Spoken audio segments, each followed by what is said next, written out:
తిరుమల శ్రీవారి లడ్డూ ప్రసాదానికి ఉపయోగించిన నెయ్యి కల్తీ వ్యవహారంలో గత వైసీపీ ప్రభుత్వం చేసిన తప్పులు ఇప్పుడు సిబిఐ ఛార్జ్షీట్ ద్వారా వెలుగులోనికి వచ్చాయని, దీని నుంచి తప్పించుకునేందుకు వైసీపీ నేత అంబటి రాంబాబు కొత్త డ్రామాలు ఆడుతున్నారని కాకినాడ రూరల్ ఎమ్మెల్యే పంతం నానాజీ విమర్శించారు.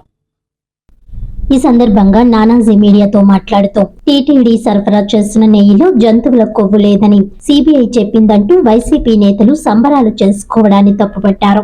అసలు పాలు, వెన్న అనే ఆనవాళ్లే లేని సింథటిక్ నెయ్యిని సరఫరా చేసి కోట్లాది మంది భక్తుల మనోభావాలను దెబ్బతీశారని ఆరోపించారు. సుమారు 250 కోట్ల రూపాయలు విలువైన కల్తీ నెయ్యితో దాదాపు 20 కోట్ల లడ్డూలు తయారు చేయడం మహాపాపం కాదా అని ఆయన ప్రశ్నించారు.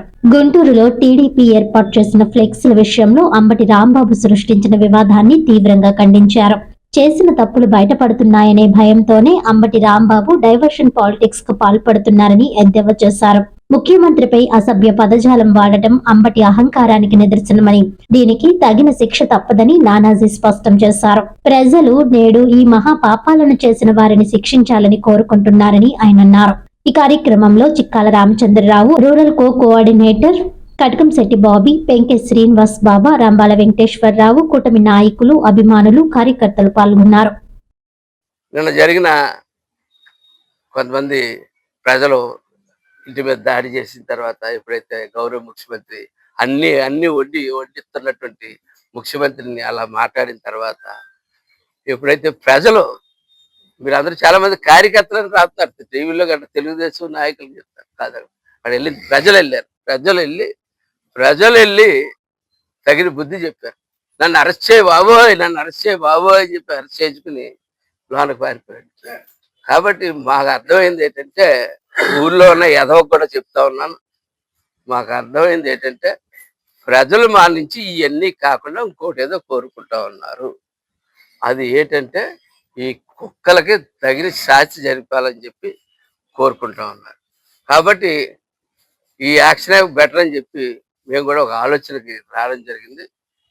ఇక్కడి నుంచి ఈ డిప్యూటీ సీఎం గారు పవన్ కళ్యాణ్ గారు జిల్లా సాక్షిగా చెప్తా ఉన్నాను, ఎవరైతే ఆ రోజు చూసి పెట్టలేకపోయి ఈ రోజుకి కూడా ఎవరో ఒక చాటుని చేరి పార్ట్నర్షిప్లు పెట్టుకుని ఎవరో ఒకరితో ఇంకా దందాలు నడుపుతూ ఉన్నారో వాళ్ళందరి సంగతి ఈ వేళ నుంచి ప్రజల కోరిక మేరకు ఈ వేళ నుంచి ప్రజలు కోరుకుంటా ఉన్నారు, ప్రజలు ఖచ్చితంగా కోరుకుంటా ఉన్నారు. నాకు చాలా క్లియర్గా అర్థమైపోయింది. నిన్న జరిగినట్టు ఒక ఇన్సిడెంట్ వల్ల చాలా క్లియర్గా అర్థమైపోయింది.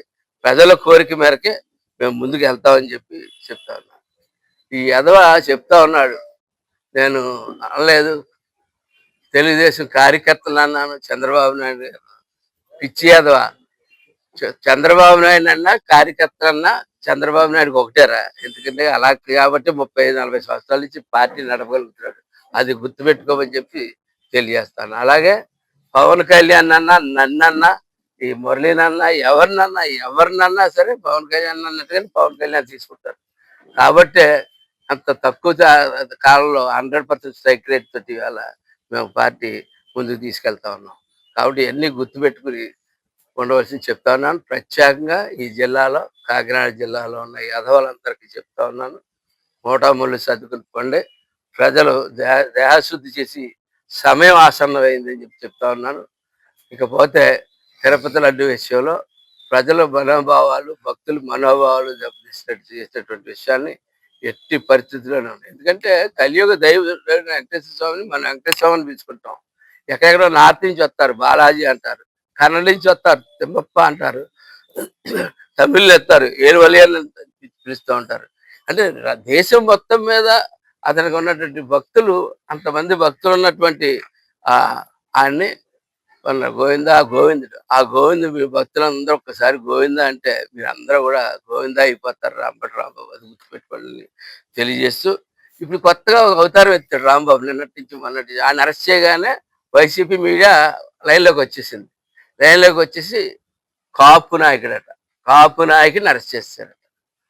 ఏ రకమైన కాపు నాయకుడు ఇతను అంటే? ఆవేళ కాపులందరినీ, కాపుల పార్టీ పెట్టినప్పుడు కాపుల పార్టీ ఇదేటో విధానాలు ఏటో, అది అన్ని కులాల్లో కలుపుకు వెళ్ళడానికి చేసుకోవడానికి పెట్టింది, ఒక కాపుల వల్ల కాదు.